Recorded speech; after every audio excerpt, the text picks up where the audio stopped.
नमस्कार दोस्तों, अभी अभी बहुत बड़ी खबर निकल कर आई है। असम में भारतीय जनता पार्टी को बड़ा झटका लग सकता है। असम में कांग्रेस ने बीजेपी को सत्ता से बाहर करने के लिए बड़ा दांव खेल दिया है। जानेंगे पूरी खबर विस्तार से। वहीं दूसरी तरफ आपको बता दें, भारतीय जनता पार्टी के दिग्गज नेता रहे कुलदीप सिंह सेंगर के बाद एक और भारतीय जनता पार्टी के दिग्गज नेता एवं वर्तमान विधायक पर रेप करने का बड़ा आरोप लगा है। इसका खुलासा कोई और नहीं, खुद पीड़िता ने किया है। वहीं दूसरी तरफ आपको बता दें, फेसबुक और व्हाट्सएप पर बीजेपी ने नियंत्रण कर लिया है, यानी बीजेपी के इशारे पर चलती है। इसको लेकर अमेरिकी अखबार ने जो दावा किया था, अब कांग्रेस ने उस मामले में फेसबुक के मालिक से भारत में चल रहे फेसबुक मामले की जांच की मांग की है। दोस्तों, क्या है पूरी खबर हम आपको विस्तार से बताएंगे, लेकिन इससे पहले क्या आपको भी लगता है कि क्या भारतीय जनता पार्टी ने सोशल मीडिया यानी जैसे फेसबुक व्हाट्सएप पर नियंत्रण कर लिया है? क्या भारतीय जनता पार्टी के इशारे पर ही फेसबुक और व्हाट्सएप चल रहा है या फिर नहीं? अपनी राय कमेंट कर जरूर बताएं और इस वीडियो को लाइक और ज्यादा से ज्यादा शेयर करें।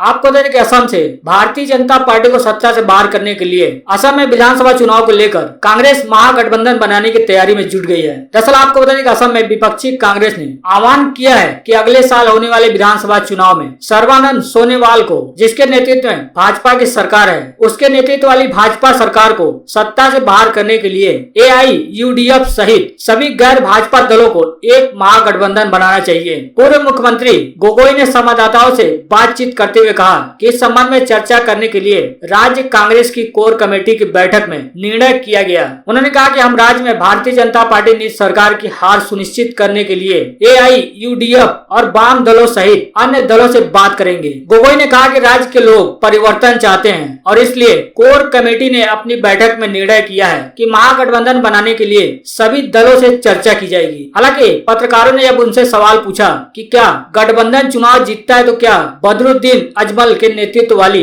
AIUDF को सरकार में शीर्ष पद मिलेगा? उस पर गोगोई ने बताया कि मुख्यमंत्री तो कांग्रेस का ही होगा। बाद में भाजपा नेता नॉर्थ ईस्ट डेमोक्रेटिक अलायंस के संयोजक हेमंत बिस्व शर्मा ने आपको बता दें कि असम में विधानसभा का चुनाव 2021 में होने वाला है। 2016 के चुनाव में यहाँ पर कांग्रेस ने 26 सीटें जीती थी और भारतीय जनता पार्टी ने 60 सीटें जीती थी। असम गण परिषद ने 14 सीटें जीती थी। All India United democratic front ने 13 सीटें जीती थी और बाकी अन्य ने 13 सीटें जीती थी। आपको बता दें, असम में 2021 जून में 5 साल सरकार का कार्यकाल पूरा हो रहा है। इसी को लेकर कांग्रेस ने अभी से गठबंधन यानी महागठबंधन बनाने की तैयारी जोर शोर से शुरू कर दी है। बढ़ते हैं अगली बड़ी खबर की तरफ। आपको बता दें, उत्तराखंड भारतीय जनता पार्टी के विधायक के खिलाफ दुष्कर्म मामले में FIR दर्ज करवाई गई है। FIR दर्ज करवाने वाली महिला ने कहा कि विधायक ने कई बार उससे शारीरिक संबंध बनाए हैं। आपको बता दें, उत्तराखंड के अल्मोड़ा जिले की द्वाराहाट विधानसभा सीट से भारतीय जनता पार्टी के विधायक महेश नेगी को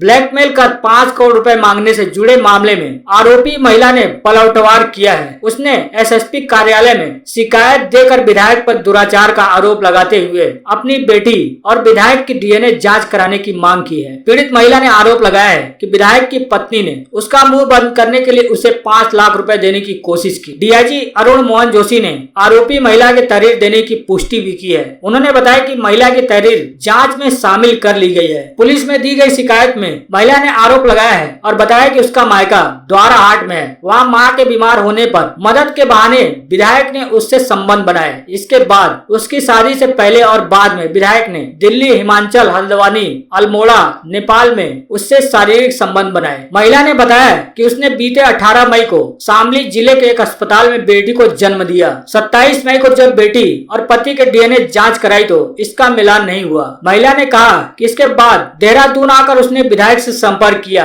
आरोप है कि विधायक की पत्नी ने उसे 2 अलग अलग रेस्टोरेंट में बुलाया और चुप रहने के लिए 5 लाख रुपए देने की पेशकश की। हालांकि महिला ने मांग की है कि विधायक और उसकी बेटी का DNA टेस्ट कराया जाए। अब पुलिस इस मामले की हर एंगल से जांच कर रही है। DIG ने बताया है कि जो भी तथ्य सामने आएंगे उसके हिसाब से पुलिस आगे कानूनी कार्रवाई करेगी। हालांकि वहीं दूसरी तरफ जिस विधायक पर पर दुष्कर्म का आरोप लगा है। उस विधायक की पत्नी ने पुलिस को एक तहरीर दी है। इसमें विधायक पत्नी ने अपने पति की बेटी की मां होने का दावा करने वाली महिला की जान को खतरा बताते हुए उसे सुरक्षा देने की मांग की है। विधायक की पत्नी इस मामले में अब तक देहरादून पुलिस को 3 तहरीर दे चुकी है। दून के एसपी डीआईजी अरुण मोहन जोशी को दी गई शिकायत में विधायक महेश नेगी की पत्नी रीता नेगी ने आरोप लगाया है कि उसके पति की बेटी की मां होने का दावा करने वाली महिला के कई राजनीतिक व्यक्तियों के साथ संबंध है। ये नेता भारतीय जनता पार्टी विधायक उनके पति के राजनीतिक द्वेष रखते हैं, इसलिए ये उस महिला के साथ कुछ गलत कर सकते हैं ताकि आरोप महेश नेगी पर लग जाए। इसलिए आरोपी महिला को पुलिस सुरक्षा दी जाए। हालांकि अब उत्तराखंड के भारतीय जनता पार्टी के विधायक की मुश्किलें एक के बाद एक बढ़ती जा रही हैं। महिला ने जो आरोप लगाए हैं, अब उन्होंने मांग किया है कि उसके बच्चे की और विधायक की डीएनए टेस्ट करवाया जाए, जिससे दूध का दूध और पानी का पानी हो जाए, जिससे सब कुछ पता लग जाएगा कि क्या सही में विधायक के ऊपर लगे आरोप जो महिला ने लगाए हैं वो क्या सही है या फिर नहीं। हालांकि इस मामले की पुलिस पूरी तरह से जांच कर रही है। बढ़ते हैं अगली बड़ी खबर की तरफ। आपको बताइए कांग्रेस ने फेसबुक के मालिक जुकरबर्ग को भारत में फेसबुक मामले की जांच की मांग की है। दरअसल आपको बताइए कांग्रेस ने फेसबुक से जुड़े विवाद की पृष्ठभूमि में मंगलवार को एक सोशल नेटवर्किंग कंपनी के प्रमुख जुकरबर्ग को ईमेल के माध्यम से पत्र भेजकर आग्रह किया है कि इस पूरे मामले की फेसबुक मुख्यालय की तरफ से उच्च स्तरीय जांच कराई जाए। पार्टी ने भी कहा है कि जांच पूरी होने तक फेसबुक की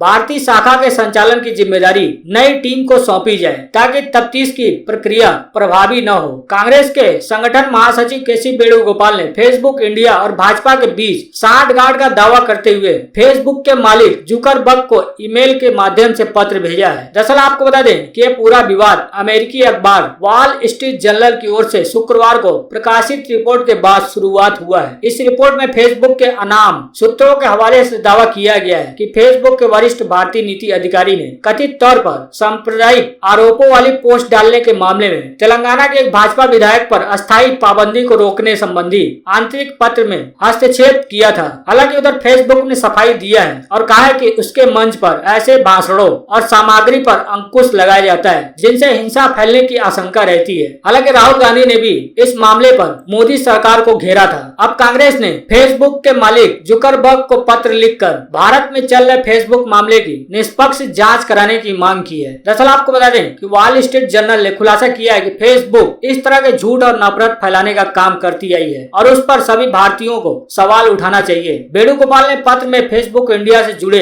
इस मामले का हवाला दिया है और पक्षपात का आरोप लगाते हुए कहा कि इस प्रकरण से कांग्रेस को बहुत निराशा हुई है। उन्होंने जुकरबर्ग को सुझाव दिया है कि फेसबुक मुख्यालय की तरफ से उच्च स्तरीय जांच आरंभ की जाए और 1 या 2 महीने के भीतर इसे पूरा कर जांच रिपोर्ट कंपनी के बोर्ड को सौंपी जाए और साथ ही इस रिपोर्ट को सार्वजनिक भी किया जाए। हालांकि अमेरिकी अखबार के इस दावे के बाद कि फेसबुक और व्हाट्सएप पर भारतीय जनता पार्टी और आरएसएस का नियंत्रण है, इसके बाद फेसबुक को लेकर पूरे देश की राजनीति गर्मा गई है। अब इसको लेकर पक्ष और विपक्ष में आरोप प्रत्यारोप का दौर भी लगातार चल रहा है। बढ़ते हैं अगली बड़ी खबर की तरफ। आपको बता दें पंजाब में भारतीय जनता पार्टी को झटका लगा है। भारतीय जनता पार्टी के जिला सचिव इंद्रपाल सिंह ढिल्लों ने भाजपा छोड़ आम आदमी पार्टी का दामन थाम लिया है। इंद्रपाल सिंह ने अपने सभी साथियों समेत भारतीय जनता पार्टी से इस्तीफा देकर आम आदमी पार्टी ज्वाइन की है। आम आदमी पार्टी के सीनियर नेता तनवीर सन्नी और गुरविंदर ने इन नेताओं और कार्यकर्ताओं को पार्टी की सदस्यता ग्रहण कराई है। आपको बता दें कि भारतीय जनता पार्टी छोड़कर आम आदमी पार्टी में शामिल होने वाले ढिल्लों को हाल ही में घोषित जिला पंचायत की टीम में सचिव बनाया गया था। उन्होंने कहा कि वो पार्टी के विचारधारा से भटकने और मौजूदा प्रधान अमरीजीत सिंह अमरी की नीतियों से भाजपा छोड़ने को मजबूर हुए। उनका कहना है कि आम आदमी पार्टी ही इस समय आम लोगों की आवाज बनी हुई है, इसलिए वह आपके साथ जुड़े हैं। आपको इससे पहले भी जिला सचिव प्रधान भारतीय जनता पार्टी का साथ छोड़ चुके हैं। भारतीय जनता पार्टी का साथ छोड़ ये सभी आम आदमी पार्टी का दामन थाम चुके हैं। अब ढिल्लों ने भारतीय जनता पार्टी को झटका देते हुए आम आदमी पार्टी का दामन थाम लिया है। हालांकि बताया जा रहा है कि एक और सीनियर नेता और सचिव पार्टी से नाराज हैं, लेकिन अभी भी पार्टी में बने हुए हैं। हालांकि इस दौरान आम आदमी पार्टी के नेता का कहना है कि ढिल्लों के पार्टी में शामिल होने से पार्टी को मजबूती मिल रही है। वहीं दूसरी तरफ माना जा रहा है कि भारतीय जनता पार्टी को कहीं न कहीं एक झटके के समान है। बढ़ते हैं अगली बड़ी खबर की तरफ। राजस्थान के सीएम अशोक गहलोत ने भारतीय जनता पार्टी को तगड़ा झटका दिया है। आपको बताइए राजस्थान के मुख्यमंत्री अशोक गहलोत की ओर से भारतीय जनता पार्टी को बड़ा झटका दिया है। दरअसल बूंदी नगर परिषद के सभापति महावीर मोदी को कार्यकाल खत्म होने के 4 दिन पहले ही सभापति व सदस्य पद से निलंबित कर दिया गया है। आपको बताइए निलंबित हो गए मोदी बूंदी भाजपा विधायक अशोक डोगरा के नजदीकी माने जाते हैं। बूंदी में नगर परिषद के सभापति के इस तरह के निलंबन के बाद अब इस पर राजनीतिक सरगर्मियां भी तेज हो गई हैं। अब आरोप प्रत्यारोप का भी दौर बढ़ता जा रहा है। बताया जा रहा है कि बूंदी नगर परिषद सभापति महावीर मोदी का कार्यकाल भ्रष्टाचार और कई आरोपों से घिरा हुआ है। राजस्थान सरकार के स्वायत्त शासन विभाग की ओर से निदेशक एवं विशिष्ट सचिव दीपक नंदी ने सोमवार को एक आदेश जारी किया। आदेश में मोदी कोटा सभापति नगर परिषद बूंदी के विरोध पद का दुरुपयोग करने और शिकायत के संबंध में जिला कलेक्टर की बूंदी की ओर से जांच करवाकर विभाग को जांच रिपोर्ट भेजी गई थी। इस जांच रिपोर्ट में पहले जो पाया गया उसमें अनियमितता होना पाया गया है। इसको लेकर सभापति पर कार्रवाई करते हुए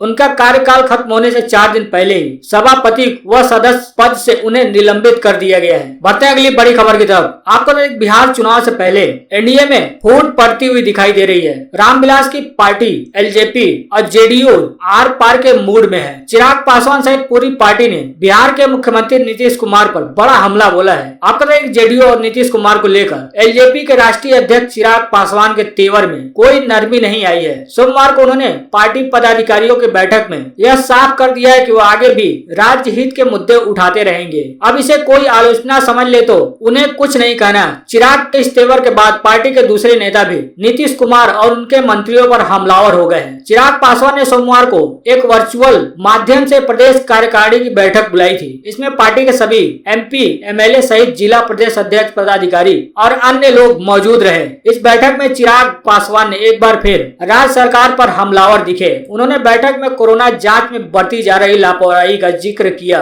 उन्होंने कहा कि प्रधानमंत्री ने बिहार में टेस्टिंग बढ़ाने की बात कही थी, लेकिन आज भी बिहार में आरटीपीसीआर टेस्ट काफी कम हो रहे हैं। उन्होंने बैठक में यह भी कहा कि जब हमने प्रधानमंत्री की बात दोहराई तो मुझ पर ही हमले शुरू कर दिए गए। चिराग पासवान के इस तल्ख तेवर के बाद पार्टी के दूसरे नेताओं ने भी नीतीश कुमार और उनके मंत्रियों पर करारा हमला बोला है। एलजेपी के प्रवक्ता अशरफ अंसारी ने नीतीश कुमार को कृपा पर बना मुख्यमंत्री बताते हुए कहा कि ये लोग जो खुद कृपा पर सीएम बने हैं उनका बोलना अपने मालिकों के लिए जायज है। ये लोग प्रधानमंत्री का अनादर करते हैं और कोई सच बोले तो ये लोग वफादारी दिखाने में कंपटीशन करते हैं। एलजेपी के महासचिव प्रधान महासचिव शाहनवाज अहमद ने यहाँ तक कह दिया है कि जदयू के मंत्रियों का मानसिक संतुलन बिगड़ गया है। मेरे राष्ट्रीय अध्यक्ष चिराग पासवान के बारे में टिप्पणी करने से पहले कृपा पात्र अपने नेता के बारे में उन लोगों को सोचना चाहिए। तंज कसते हुए कहा कि 15 वर्ष तक किसी का साथ लिए एक कदम न चलने वाले भी बोलने लगे हैं। हालांकि चिराग समेत उनके नेताओं के इस बयान से यह साफ हो गया है कि आने वाले दिनों में जेडीयू और एलजेपी के रिश्ते और तल्ख होने वाले हैं। बढ़ते हैं अगली बड़ी खबर की तरफ। आपको बताइए सुप्रीम कोर्ट ने मध्य प्रदेश विधानसभा अध्यक्ष को नोटिस जारी किया है। आपको बताइए सुप्रीम कोर्ट ने मध्य प्रदेश विधानसभा के अध्यक्ष को उस याचिका पर नोटिस जारी किया है जिसमें कहा गया है कि भाजपा में शामिल होने वाले कांग्रेसी विधायकों के खिलाफ दायर अयोग्यता याचिका लंबित होने तक उसे शिवराज सरकार में मंत्री नियुक्त करने की इजाजत नहीं दी जा सकती। Chief justice S A Bobde, justice S Bopanna और जस्टिस बी रामा सुब्रमण्यन की पीठ ने जबलपुर उत्तर प्रदेश से कांग्रेस विधायक विनय सक्सेना द्वारा दायर इस याचिका में स्पीकर को 21 सितंबर तक जवाब देने के लिए कहा है। आपको बता दें इसी साल मार्च में कांग्रेस के 22 विधायकों ने इस्तीफा दे दिया था, जिस कारण कमलनाथ की सरकार गिर गई थी। याचिकाकर्ता विधायक की ओर से पेश वरिष्ठ वकील सिब्बल और उनके पीठ ने कहा कि 22 विधायकों के खिलाफ लंबित अयोग्यता याचिकाओं का निपटारा अधिक से अधिक 3 महीने के भीतर निपटा लिया जाना चाहिए, जैसा कि सुप्रीम कोर्ट ने मणिपुर विधानसभा से संबंधित एक मामले में कहा था। उन्होंने कहा कि अयोग्यता याचिकाएं लंबित होने के बावजूद 22 में से 12 विधायकों को 2 जुलाई को शिवराज सरकार में मंत्री नियुक्त किया गया है। याचिका में कहा गया है कि 12 मार्च को अयोग्यता याचिका दायर की गई थी, लेकिन इतने महीने बीत जाने के बावजूद अब तक कोई आदेश पारित नहीं हुआ है। याचिका में कहा गया कि इस तरह की देरी दल विरोधी कानून को परास्त करना है। अब इसी मामले को लेकर सुप्रीम कोर्ट ने मध्य प्रदेश विधानसभा अध्यक्ष को नोटिस जारी किया है और सरकार में फिलहाल मंत्रियों की नियुक्ति पर रोक लगा दी है।